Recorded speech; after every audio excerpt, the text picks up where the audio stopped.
Hey, it's Heike, and I wanted to jump in really quickly to tell you about the Spark Breakthrough Calls.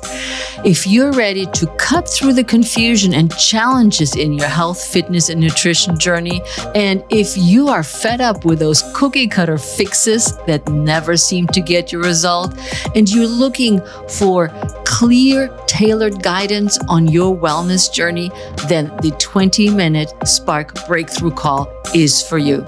This 20-minute call is designed specifically for women in midlife that are serious about reclaiming their energy, vitality, confidence, and thrive. Together, we'll bring your health and wellness goals into sharp focus. It's about turning your dreams into plans. We'll shine a light on the obstacles that have been slowing you down. Knowing is half the battle, right? I'll give you one solid action step that you can take immediately after our call. It's all about small moves that make big waves. So, are you ready to make a real shift in your wellness journey? Then let's discover how you can overcome your challenges and take a decisive step forward. The link to book the call will be in the show notes. So don't wait any longer for the results that you want. Book your call now. Welcome back to the Pursue Your Spark podcast, and welcome to all the new listeners. I'm always excited to be here on the show, which I call you lovingly my igniters. And if you're new to the show, I'm so glad you're joining us to help me help you transform your life in your second half of life. Today's topic is all about habits, the good and the bad habits, as they're oftentimes labeled. And we're looking at them in black or white from at least my experience. But today I want to talk about the 5 transformative habits for midlife mastery.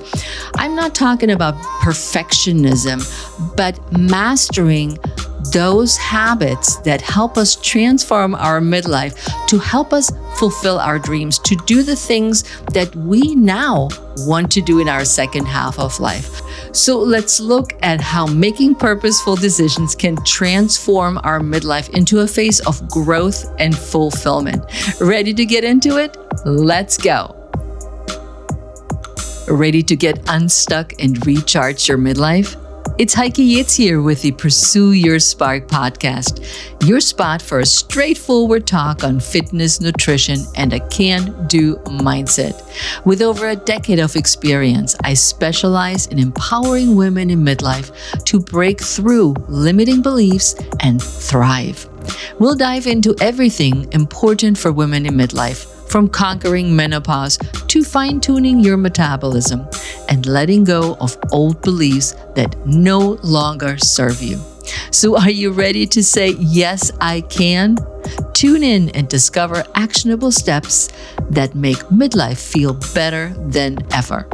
This is the Pursue Your Spark podcast.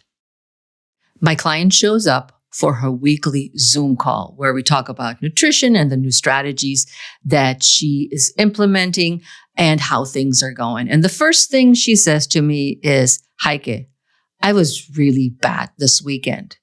And I sat back wondering, what the heck is she talking about being really bad? And I say, well, what happened? And she says, Monday through Friday, it's really easy for me to stick to my workouts. I'll get up, do my Pilates on Monday, and then on Wednesday, I'm running, jogging, and so on. And everything goes great. And I eat and I plan my meals, and I know exactly what I'm eating. So I'm having or eating healthy, nutritious meals. And then Friday night rolled around and I said, heck, let's have some wine. There's nothing wrong with having wine, I told her. It's part of what we're doing in our lifestyles, and that some people drink, other people don't. May as it be, but Friday night could be a day where you decided, I just want to let loose, have a little bit of wine, have a little appetizer, maybe a charcuterie board or something like that. And she says, yeah, but then I went all out. I didn't exercise. I had friends over. We went to a party. And now it's summertime and we're going to the wineries on Sunday. And I'm eating all the food that I don't eat normally. And I asked her, what does it mean for her to label them as bad? And she says, well, I've been a bad girl. And this to me always sets off alarm. We are not bad girls or good girls, or we're not labeling ourselves to be anything other than a human being and a woman in our case for our podcast show. But I said, you're not good nor bad. You made a decision to do that this weekend. We'll have to talk about it maybe a little bit more if that happens every weekend. But there is no good or bad. And when we're talking about habits, it's so easy to slap a label on them as they're good and they're bad. But what really determines the nature of a habit? Whether a habit is good or bad depends on how it aligns with your values, goals, and overall well-being. And in my client's case, and I'm not naming names, she stuck to her guns Monday through Friday afternoon. But what was the reason that she fell off her good habits, that she didn't continue them and now labels them as doing bad habits? In most cases, or I'd say all the cases, actually, a good habit moves you closer to your designed outcome, enhances your health, supports your mental well-being, and helps you live in harmony with your personal and your professional life. On the other hand, a bad habit typically pulls you away from your goals, may also harm your health. Over drinking on the weekends, for instance. I used it just as an example. I couldn't think of anything else, and it creates barriers to your personal growth. So in my client's case, she's trying to improve her overall health. Now, that weekend may be a one-off once in a while, and that's totally cool. But if it's a every weekend thing, then I told her we need to have a conversation of how to manage what is putting her off track. Think about why you engage in certain habits and the consequences they bring. And in my client's case, it was more like she prolonged her lasting health and wellness goals. The perspective shifts the focus from judgment to understanding why we're doing what we're doing and why we're making those choices and why we want to make mindful choices about which habits to cultivate and which to modify, like her weekend.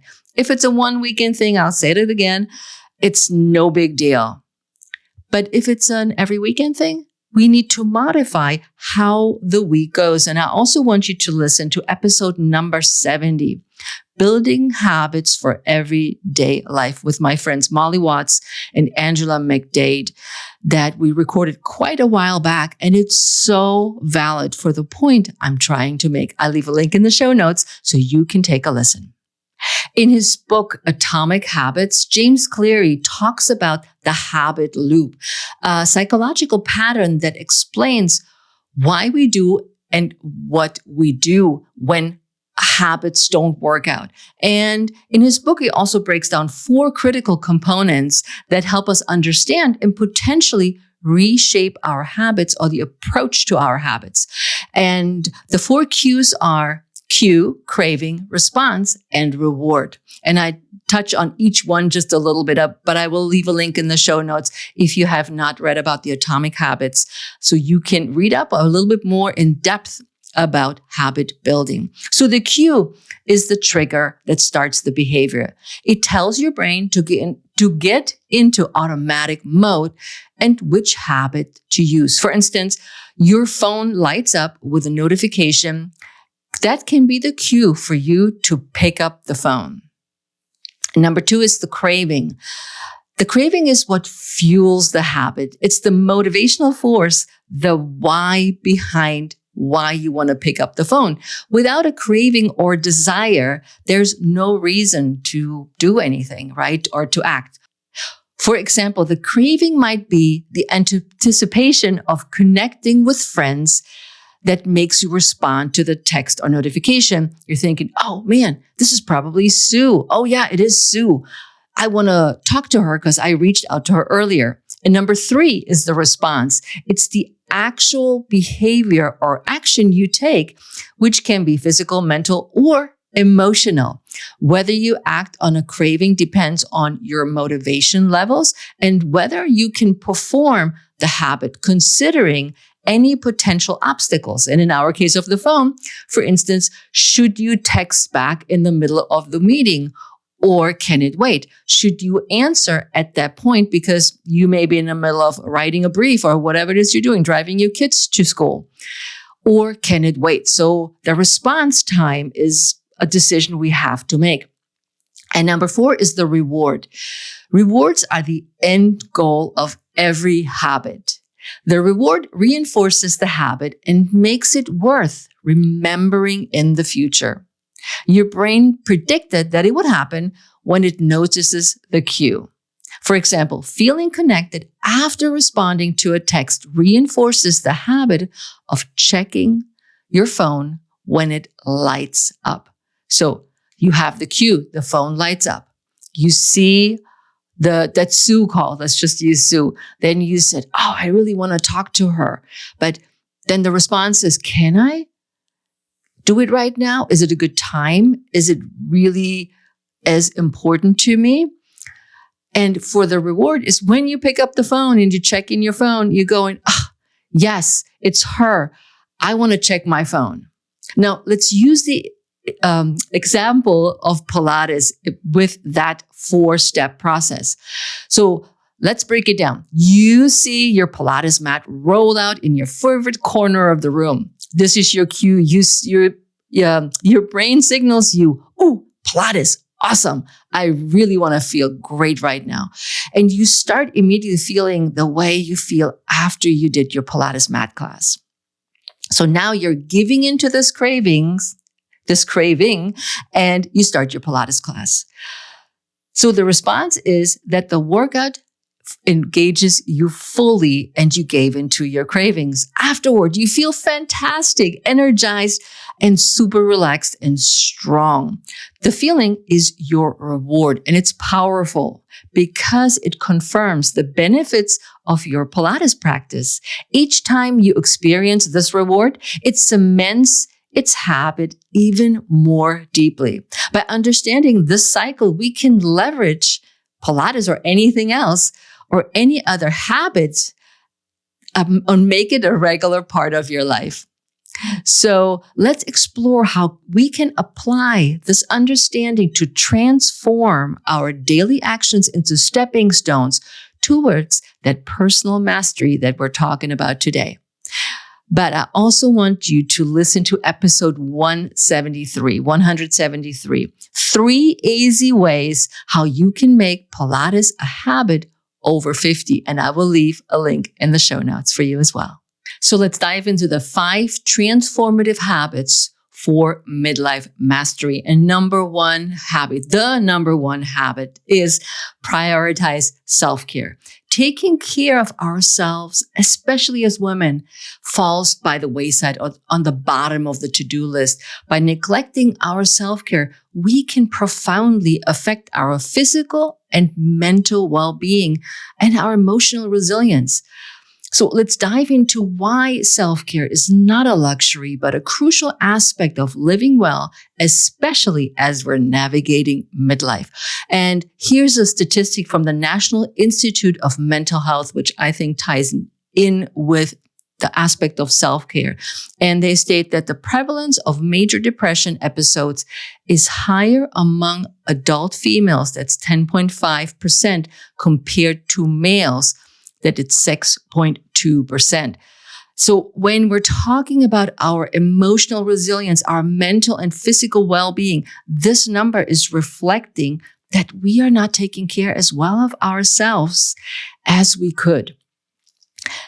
Self-care is fundamental to maintaining balance in our lives. When we consider overlooking basic self-care practices and that have nothing to do with a luxury spa is such as not getting enough sleep, eating nutritious foods, exercising, taking time to relax, we can quickly see how detrimental that is to our health.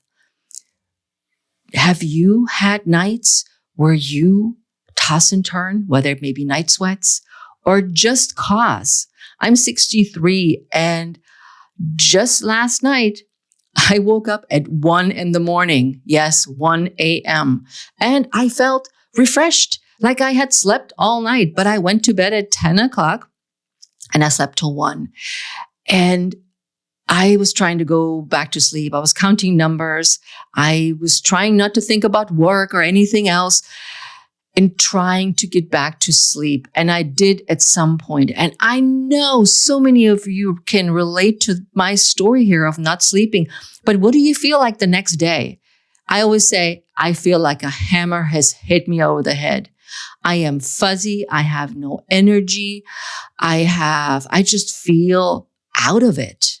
I can't concentrate as well. So it is important. And this is an aspect of self-care. And I know some people shake their heads and like, oh, this self-care thing is baloney. But I don't think so. Self-care is everything that's important to us women in midlife, whether it's taking care of menopause, taking care of our health, taking care of our exercise, eating healthy. So physically, because of that neglect, our bodies become more susceptible to illness, fatigue. If I couldn't take an afternoon nap on my story I just told you, I will be toast for the rest of the day. And at least I can get a short nap in. And I always take a half an hour a day for my nap. Even if I don't sleep, I rest.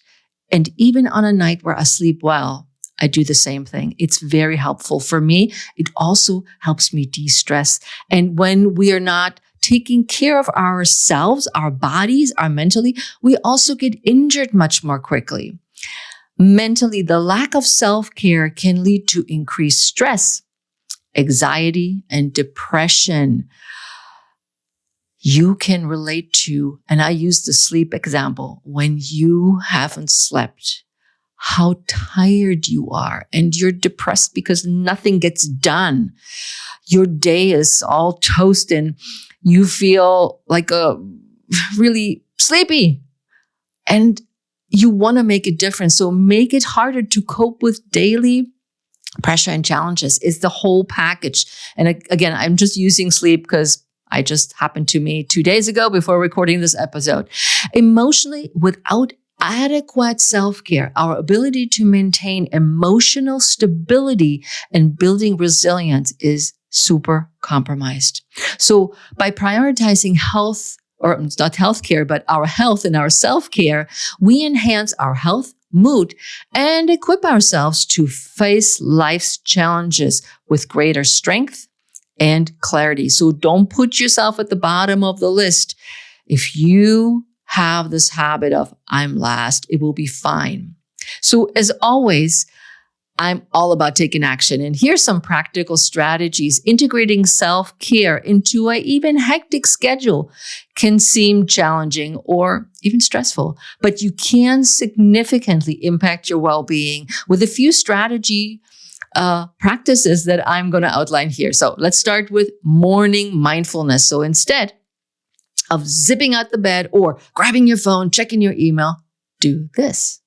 Dedicate just 5 to 10 minutes each morning to mindful exercises. This could be a short meditation, a breathing exercise, or sitting quietly with a cup of tea, and I use fennel for this, to begin the day. Setting the tone for the day can help reduce stress and increases mental clarity, even on a day or a night where you haven't slept. So, morning mindfulness.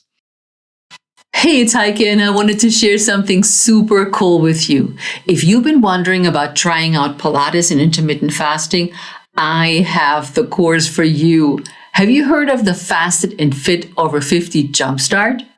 I created this non-intimidating course for women over 50 and 60 that want to start feeling stronger, healthier, without another diet or exercise program that doesn't fit their lifestyle or health goals.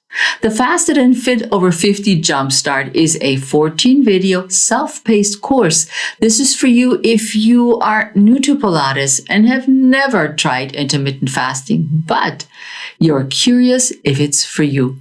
No equipment is needed or any food to buy. Why not jumpstart your health and strength today? Go to heikeyates.com and get started. Mindfulness.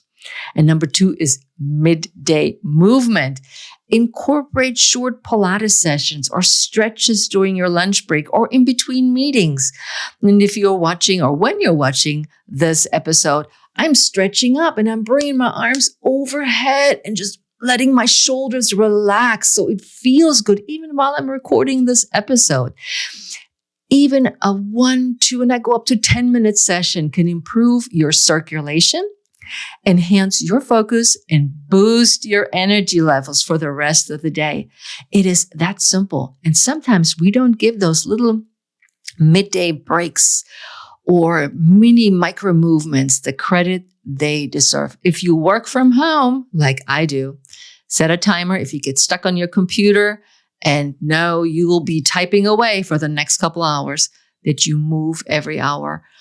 Just stretching will be great, or just actually taking a deep breath in, because we all are shallow breathers. And when we're focused and on a task, we breathe even less. And number 3 is the evening unwind. Instead of rushing around trying to get dinner right away and checking the kids' homework or, rushing around, establish a calming routine to help signal your body it's time to wind down, it's time for a break.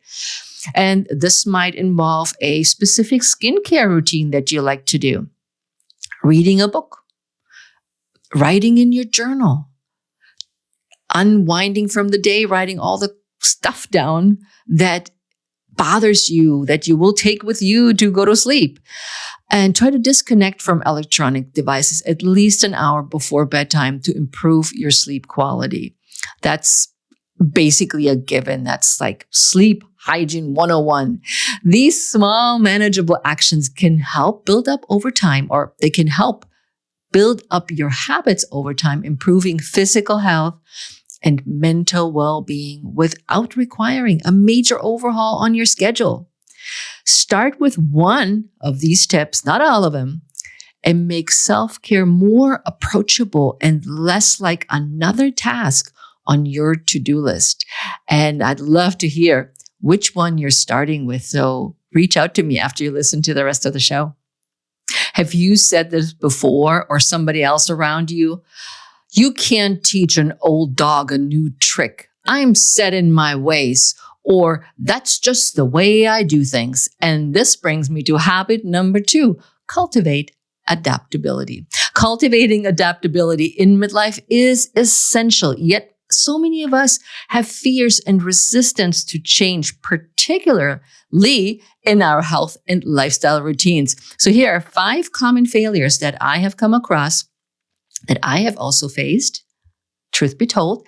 And number 1 is the fear of failure. Many in midlife worry that the new things and the new lifestyle we try, like a new exercise program or a new diet, we might not succeed. And this fear can paralyze us to take action. But this fear often comes from past experiences and the high stakes people perceive as they age. So what if I fail? What's the worst thing that can happen? I always say when I hear somebody tell me that. What's the worst thing that can happen? You dust yourself off, you try again, or maybe you try something different. Number 2 is comfort with current routines. Routines have become very comfortable and so familiar over the years. So why would we change them? Breaking out of these feelings can be daunting because stepping into the unknown can be inherently uncomfortable and require new energy and motivation that might feel scarce in midlife. Motivation is a big one when I hear you guys talk about how you may or may not be motivated to do your workout, or that everything is just a little harder and it just takes a little longer. And because we're just a little bit older, that's just normal. But getting stuck in a comfort routine can be soothing and safe. But what if you decided to do something different? What could be the outcome? Ooh, I'm getting all excited talking about this.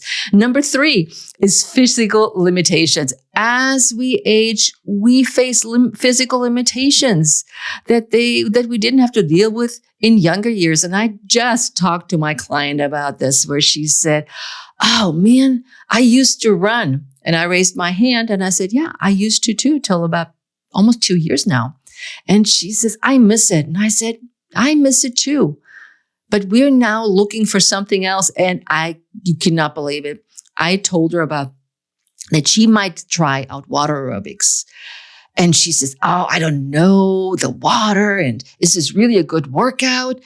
And I said, "Try it out." And so just today, yes, of this recording, she said, "Heike, I'm going to water aerobics after our session." I was like, "What? What happened?" She says, "I love it.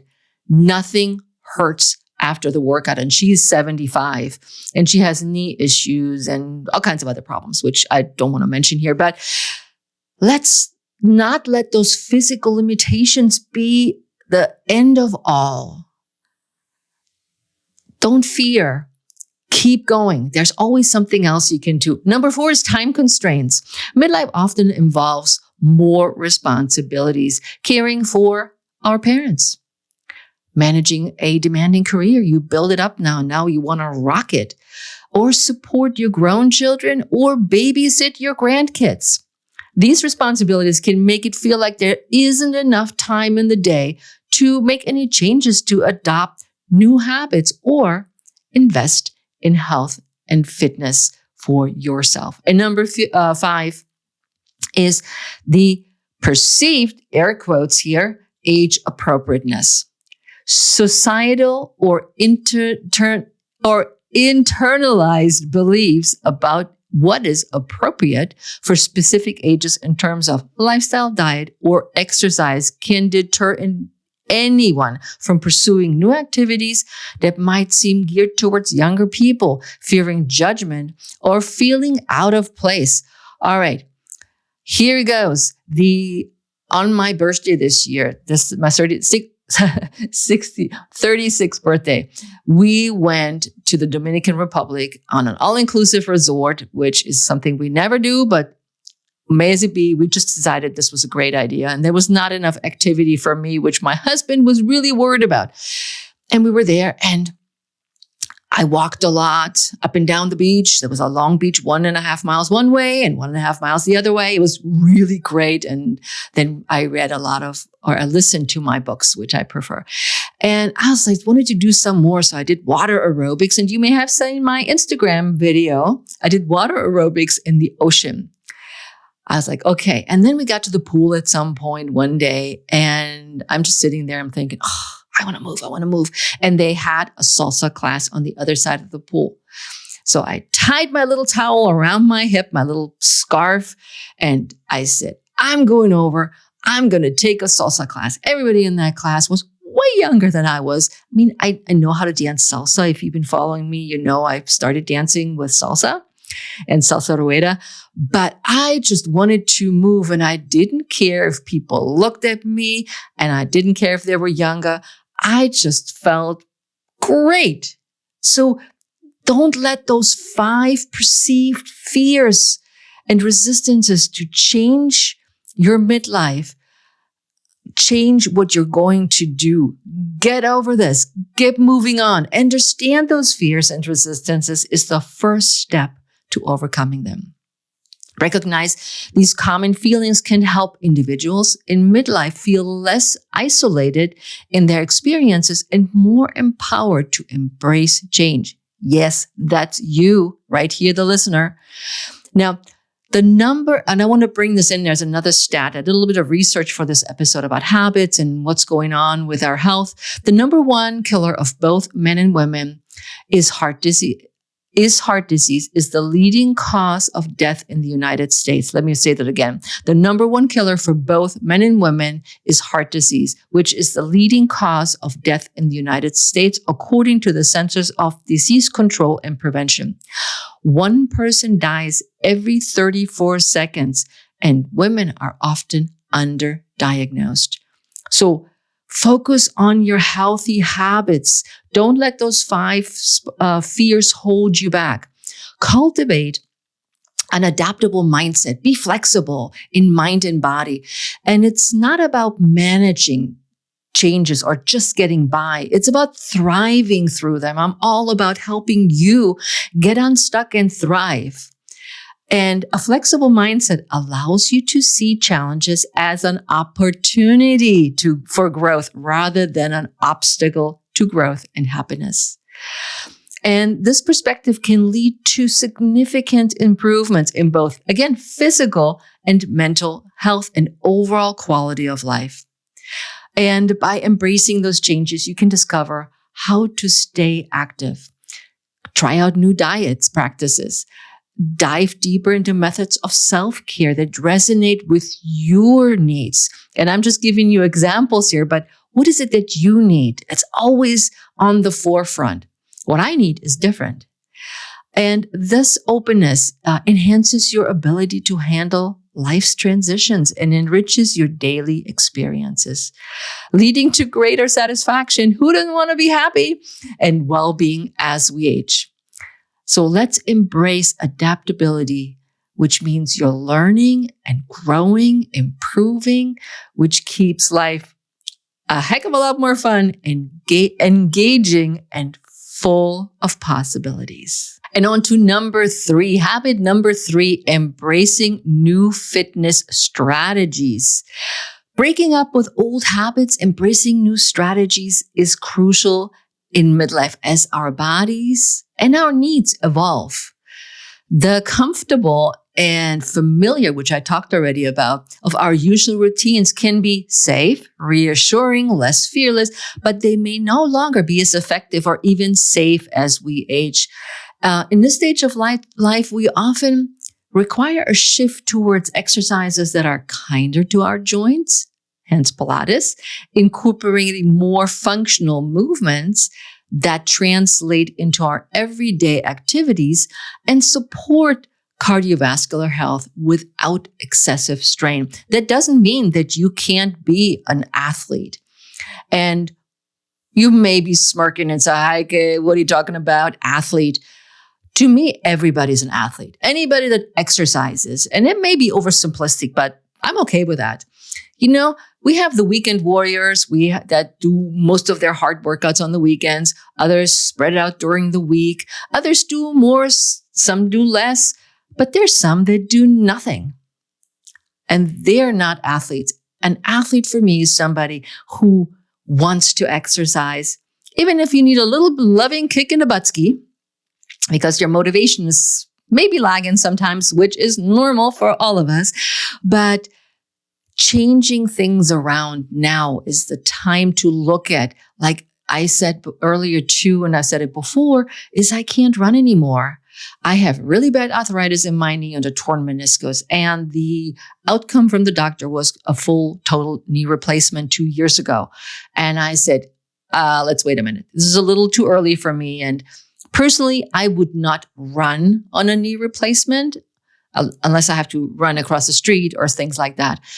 But these parts are made out of metal and plastic. And I did the whole research on that. And I would not want to repeat a knee replacement surgery again, if I can help it. So I started walking and hiking, and that's way better for my knee. And I'm knocking on wood, 1, 2, 3, is that I can keep that knee healthy for a long, long time. But I had to switch off my fitness strategies. So if you've been a long distance runner, the pounding might be harder on your knees and hips, way harder than it used to be.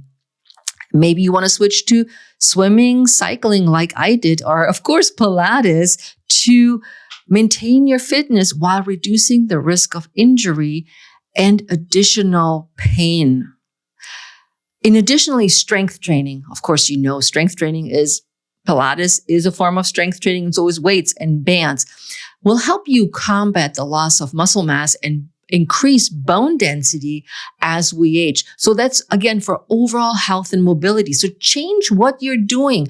Also, if you're doing weights and you've been doing the same weight routine since you're in your 30s, time to change things up and see what your body is benefiting more now that you're in midlife.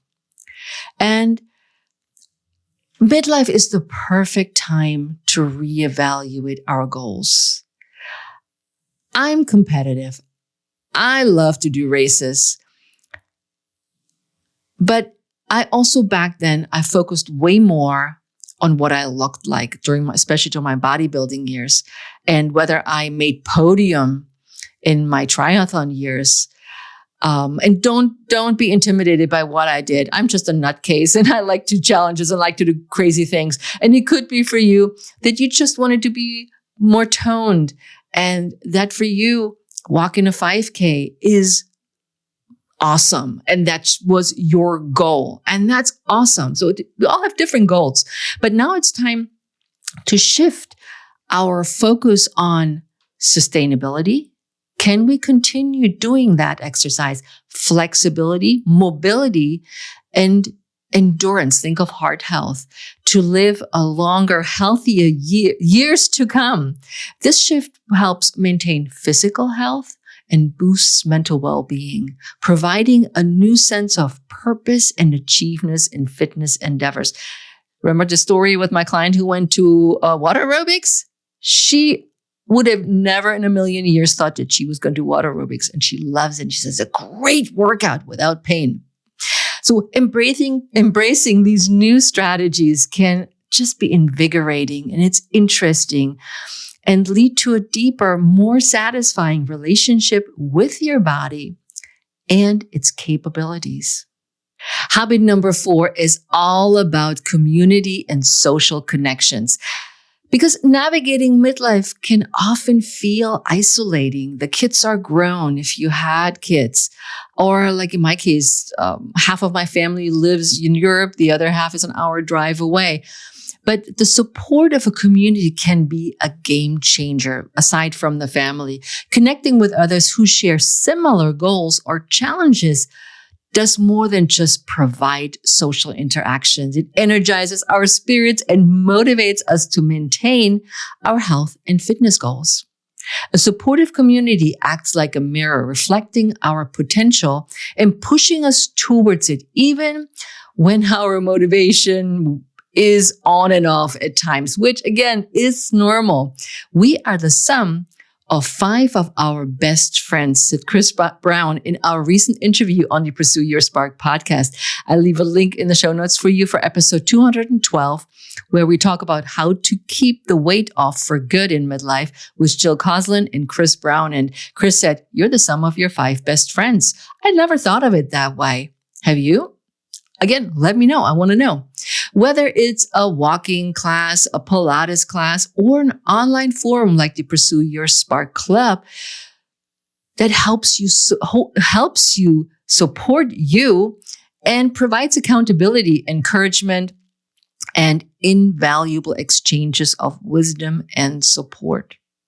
Yeah, we women know a ton of stuff, and it never fails. I always learn something from my podcast guests, but also from my friends and my clients, because we all live in different niches in our life, and we learn different things. And we are so caring and sharing for the most part that we learn from each other.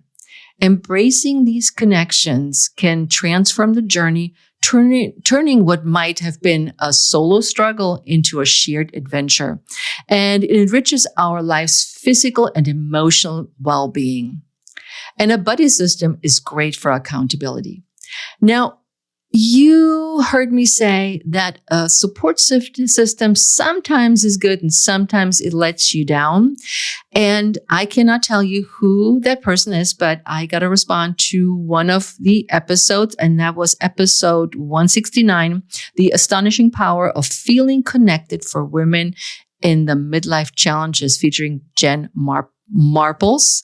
I'll leave a link in the show note for you to listen to that episode, because this episode sparked the listener reaching out to me. She preferred not to talk about where she lives and what her name is, but I want to read to you what she shared with me.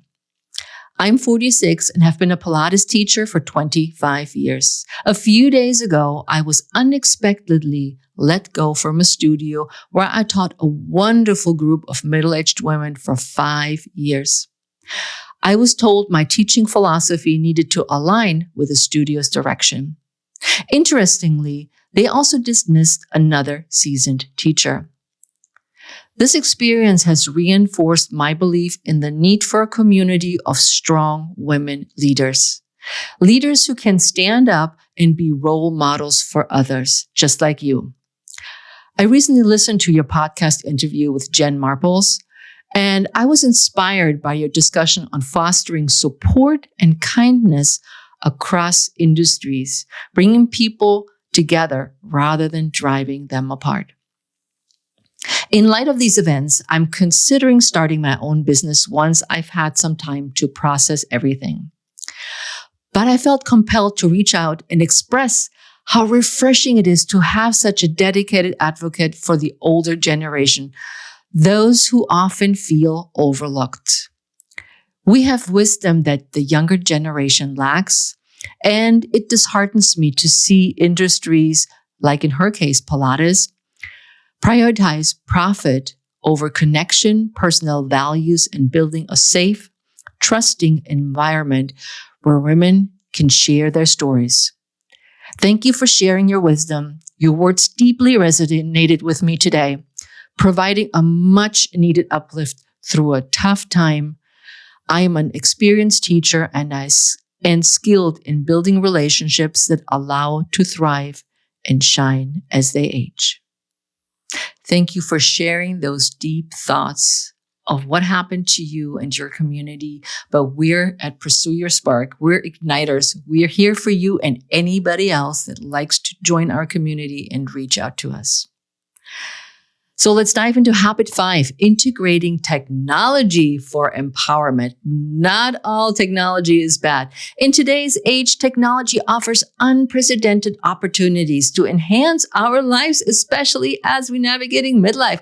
We all been on computers. We all have a phone or some other gadget, watches, and things like that to track our fitness, help us remind us to do things or eat things. Technology can be super powerful. In our wellness toolkit, I always have a toolkit for everything, from fitness tracking apps that help monitor our progress and health metrics to online platforms connecting us to communities with similar health and fitness goals. This week, somebody reached out to me. Was it this week? Yes, it was this week. Somebody reached out to me and was interested in working with me. And I didn't know in what capacity, whether in one of our group training programs or individual 12-week program. And we had an in-depth conversation about her goals. And she signed up for the 12-week online individual training where I designed the workouts for her, communicate with her through an online platform. And I wrote the program for her, and we are constantly in contact every week to see how the progress is going, so I can tailor everything to her progress and to her needs and her lifestyle. And I've never seen her in person other than on Zoom. And it's fantastic that I can help somebody that's not coming to me in person with technology that allows me to help somebody be healthier, stronger, and have more energy, which were all three on the top of her list. So let's check out some of those fitness apps that you may have already heard of. By integrating tracking your fitness, diet, and mental health can significantly empower you to providing details for your health. The MyFitnessPal. There's only mentioned 2 because there's a ton out there. But MyFitnessPal is an app that we also use in the Pursue Your Spark Blueprint course. And it's an excellent way to track your habits, track your nutrition. It helps you monitor your food intake and has an enormous database that helps you keep track of what it is that you're actually doing so that you get results. And you can totally customize MyFitnessPal. There's a free version that you can have. It's not as extravagant as the paid version, but check it out and see if this is something that you like to implement, because this app also allows for customizing your fitness and nutrition goals, and tailored recommendation and insight for what you need. So they become quite sophisticated. The other app that I really like is Calm. This app is known for its extensive range of guided meditations, sleep stories, and breathing exercises designed to reduce stress and anxiety. Calm offers a beginner to advanced level sessions and making it accessible for anyone to look at start to deepen their meditation practice. And again, there's so many other apps out there, and I don't want to make this podcast about the apps, but I want to give you a nudge in the right direction to see what works for you and how you can integrate technology into your day that is beneficial, and it helps you proactively manage your health, especially now that things are changing around. Now, we also have virtual fitness and learning opportunities, incorporating fitness platforms and online learning opportunities can fit easily into your daily routine, like the client who signed up for my 12-week course with me. She does the workouts whenever she has time. She lets me know she did the workouts. I can give feedback. She gives me feedback on how things were going, and I can give feedback to her without having to be on an 8 a.m. Tuesday morning slot. It's fantastic. And this is also true. For instance, a tailored specific workout is Pursue Your Spark Blueprint. I mentioned it today. The 8-week online program is an excellent choice for fitness, nutrition, strength training, Pilates, and healthy nutrition plus intermittent fasting. If you're looking to just want to add some more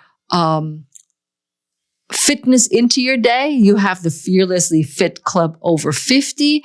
And then if you're just not sure where you want to start, but you want a little bit of Pilates and a little bit of nutrition advice, and maybe start a little bit with intermittent fasting, the Fasted and Fit Over 50 Jumpstart is your ticket. I leave a link for all those in the show notes so you can check them out and see which one is right for you and join us, because these platforms help maintain physical fitness, encourage mental and emotional growth, make it an excellent addition to your daily routine. And then you go back and listen to the podcast maybe again, and you say, I know how to overcome those fears because Heike showed me how. Use your social media wisely. Yes, it can be a great way to stay connected with your family, with your friends, with some people that don't live close by, with new stories that you read on social, or posting your vacation pictures or your last meal you had, or whatever it is. Or you can join some groups that are about cooking or about knitting or about running. They're all there for you, but use them wisely because they can be an amazing support for your endeavors. You can build really great networks and create and foster these communities and learn from like-minded people. Like I mentioned earlier, the people that I come across are my guests or my clients, that we share things that interest us and goals and new hobbies that can be so beneficial. And again, you might want to check out the Pursue Your Spark Club on Facebook and join us and hop into the conversation. We'll talk about everything, and I'll talk about everything in this group. Now, let's wrap up the 5 transformative habits of midlife mastery. So number 1 is prioritize self-care. Number 2 was cultivate adaptability. And number 3 was embrace new fitness strategies. 4, foster community and social connections. Integrate technology was number 5 for empowerment. Now, I'd love to hear from you. If you have questions, how this episode resonated with you, please email me at heike@heikeyates.com with the subject line Mastery. And I'm here for you to support you on your journey. And if today's episode resonated with you, if you're looking for the clear next step, the no obligation 20-minute Spark Breakthrough Call is it. It's direct to the point, and it could be the nudge you need towards real change. Slots are limited because we are focusing on quality, actionable steps. So don't wait for someday, make it today. I'll leave a link in the show notes. And with that, Igniters, I am out of here. You have the most amazing day, and I'll see you next time on the Pursue Your Spark podcast. Ciao.